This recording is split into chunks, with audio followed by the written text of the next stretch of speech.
ان الحمد للہ والصلاۃ والسلام علی رسول اللہ اعوذ باللہ من الشیطان الرجیم بسم اللہ الرحمن الرحیم قال اللہ تعالی فی سورہ آل عمران زین للناس حب الشہوات من النساء والبنین والقناطیر المقنطرۃ من الذہب والفضۃ والخیل المسومۃ والانعام والحرث ذالک متاع الحیاۃ الدنیا واللہ عندہ حسن المآب قل اعنبئکم بخیر من ذالکم للذین اتقوا عند ربهم جنات تجری من تحتها الانہار خالدین فیہا وازواج مطہرۃ ورضوان من اللہ واللہ بصیر بالعباد۔ لوگوں کے لیے مرغوبات نفس، عورتیں، اولاد، سونے چاندی کے ڈھیر، چیدہ گھوڑے، مویشی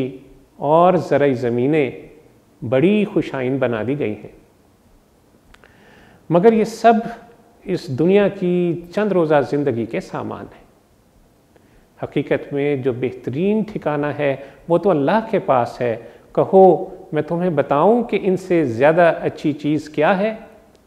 جو لوگ تقوی کی روش اختیار کریں ان کے لیے ان کے رب کے پاس باغ ہے جن کے نیچے نہریں بہتی ہوں گی، وہاں انہیں ہمیشگی کی زندگی حاصل ہوگی، پاکیزہ بیویاں ان کی رفیق ہوں گی اور وہ اللہ کی رضا سے سرفراز ہوں گے۔ اللہ اپنے بندوں کے رویے پر گہری نظر رکھتا ہے۔ ناظرین اکرام، بیوی بچے، مال و دولت، عمدہ سواریاں، اعلیٰ مویشی، یہ زرعی زمینیں، یہ سب کی سب انسان کی چاہت کی چیزیں ہیں جنہیں اللہ عز و جل نے اس آیت میں یکجا فرما دیا ہے۔ یہ سب چیزیں انسان کو بہت مرغوب ہیں اور یہ انسان کا فطری رجحان بھی ہے۔ دنیا میں رہتے ہوئے ان چیزوں کا اعتدال کے ساتھ حصول دین میں پسندیدہ ہے، لیکن جب انسان ان چیزوں کی محبت میں بڑھتا چلا جائے، حرام اور حلال کی تمیز کو بھول جائے، جائز اور ناجائز کا فرق ختم ہو جائے، تو یہ زندگی سراسر خسارے کا سودا ہے۔ اسلام ان مرغوبات کا ذکر کرتا ہے اور ہر ایک کی ایک قدر و قیمت مقرر کرتا ہے تاکہ یہ مرغوبات اپنی جگہ پر قائم رہیں مگر انسانی زندگی کی دوسری قدروں پر نہ چھا جائیں۔ قرآن کہہ رہا ہے ذالک متاع الحیات الدنیا،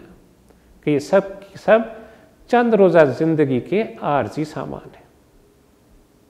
اور ہم ان مرغوبات نفس کے پیچھے آنکھیں بند کر کے بھاگے چلے جا رہے ہیں، جبکہ یہ دائمی زندگی کا ہرگز سامان نہیں ہے۔ قرآن ان مرغوبات سے بڑھ کر زیادہ قیمتی، زیادہ بلند اور پاکیزہ مقاصد چاہتا ہے، اور ان کی طرف میری اور آپ کی رہنمائی بھی کرتا ہے۔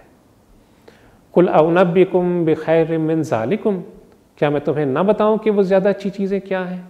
للذین اتقوا عند ربہم جنات تجری من تحتها الانہار، کہ جو لوگ تقوی کی روش اختیار کریں گے ان کے لیے ان کے رب کے پاس باغات ہیں جن کے نیچے نہریں بہتی ہوں گی، خالدین فیہا، اور وہ اس میں ہمیشہ کے لیے رہیں گے، وازواج مطہرہ، اور ان کو پاکیزہ رفیق حاصل ہوں گے، ورضوان من اللہ، اور سب سے بڑھ کر اللہ کی رضا حاصل ہوگی، واللہ بصیر بالعباد، اللہ اپنے بندوں کے رویے پر گہری نظر رکھتا ہے۔ تو ناظرین اکرام، یہ ہے آخرت کا ساز و سامان جس کا تذکرہ قرآن مجید کر رہا ہے، اور رسول اللہ صلی اللہ علیہ وسلم کو یہ حکم دیا جا رہا ہے کہ اہل تقوی کو یہ خوشخبری فرما دیجئے کہ آخرت کا ساز و سامان وہی پائیں گے جن کے دل اللہ کے خوف سے بھرے ہوں گے، جن کے دل اللہ کی یاد سے معمور ہوں گے، اور جو ان مرغوبات نفس میں جانوروں کی طرح کھو کر نہ رہ جائیں گے۔ اللہ عز و جل سے دعا ہے کہ ہمیں دنیا کی اتنی ہی چاہت دے جتنا ہم نے یہاں رہنا ہے، اور آخرت کی اتنی فکر عطا فرمائے جتنا ہم نے وہاں رہنا ہے۔ وصلی اللہ تعالی علی خیر خلقہ محمد وعلی آلہ و صحبہ وسلم۔